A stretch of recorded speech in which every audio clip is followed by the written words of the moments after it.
नमस्कार दोस्तों, आपका बहुत बहुत स्वागत है हमारे यूट्यूब चैनल पटवा एजुकेशन में। दोस्तों, आज हम बात करने वाले हैं सुनामी क्या है, सुनामी के कारण और बचाव।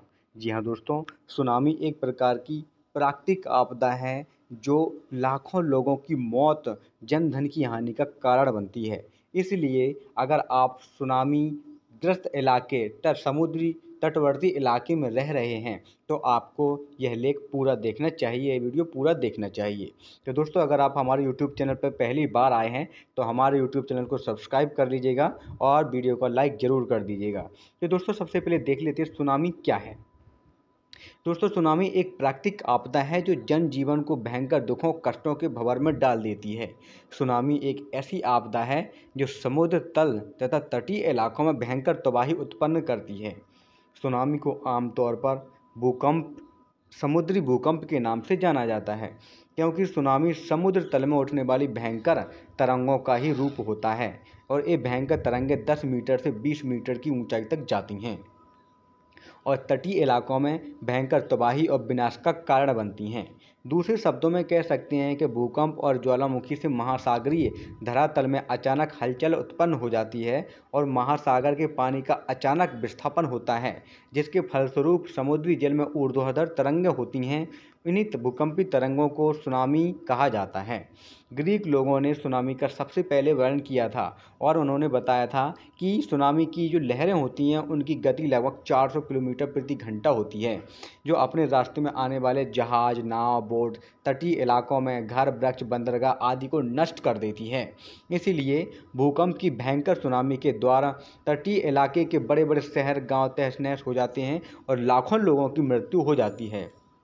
तो दोस्तों, जब भूकंप या फिर विभिन्न भूस्खलन आदि कारणों के फलस्वरूप समुद्री जो जल है उसके में अचानक विस्थापन होना और पानी का ऊर्ध्वाधर तरंगों के रूप में उत्पन्न होना ही सुनामी कहा जाता है।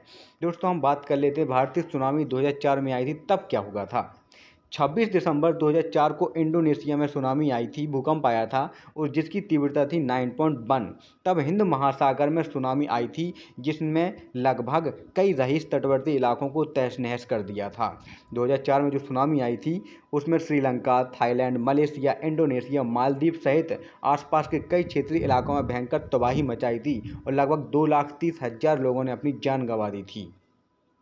भारत में तमिलनाडु का जो कडलौर जिला था, आंध्र प्रदेश, केरल, अंडमान निकोबार द्वीप समूह सर्वाधिक प्रभावित था। उस समय भारत में ही लगभग 16,000 मौतें हो गई थीं और भारत में इस नुकसान से उबरने के लिए लगभग 1,63,80 करोड़ रुपए खर्च करने पड़े थे।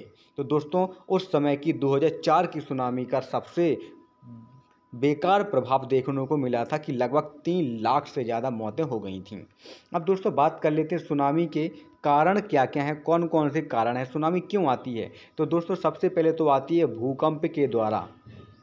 अगर भूकंप किसी क्षेत्र में आ रहा है तो उसके जो तटवर्ती इलाके होते हैं, समुद्र वगैरह, वहाँ पर सुनामी देखने को मिलती है। दूसरा, ज्वालामुखी। जब ज्वालामुखी विस्फोट होता है तो धरातल से जो भी लावा, गर्म गैसें तीव्र गति के साथ निकलती हैं, जो समुद्रवर्ती तटवर्ती जो इलाके होते हैं वहाँ पर जल का विस्थापन होता है और ऊर्ध्वाधर तरंग उत्पन्न होती हैं। वहीं भूस्खलन भी इसका मुख्य कारण है। जब बड़ी बड़ी चट्टानें टूटती हैं और उनका बहुत बड़ा भूभाग ज़मीन में धंस जाता है तो जो समुद्री जल होता है उसका विस्थापन होता है और समुद्र में भयंकर तरंग उत्पन्न होने लगती हैं। तो यह रहे भूकंप, ये सुनामी के कारण।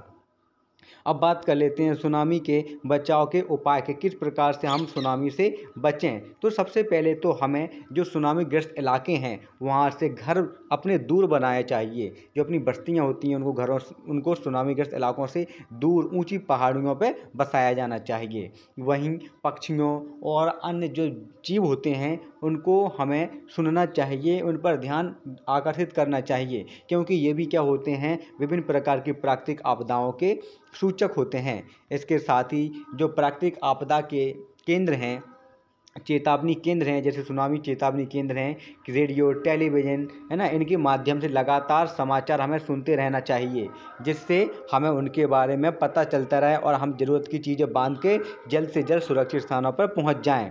इसके साथ ही सरकार भी लगातार आपातकालीन योजना चलाती रहती है। इसके साथ लोगों को अपने एरिया के आपातकालीन सेवाओं के बारे में भी जानकारी होनी चाहिए, जैसे डॉक्टर का नंबर हो, एम्बुलेंस का नंबर हो, फायर ब्रिगेड का नंबर हो। ये सभी जो हैं वो बचाव के उपाय हैं। इससे हम सुनामी से काफ़ी हद तक बच सकते हैं। तो दोस्तों आज की वीडियो में इतना ही। अगला वीडियो जल्दी लाया जाएगा, इसलिए चैनल को सब्सक्राइब कर लें। धन्यवाद।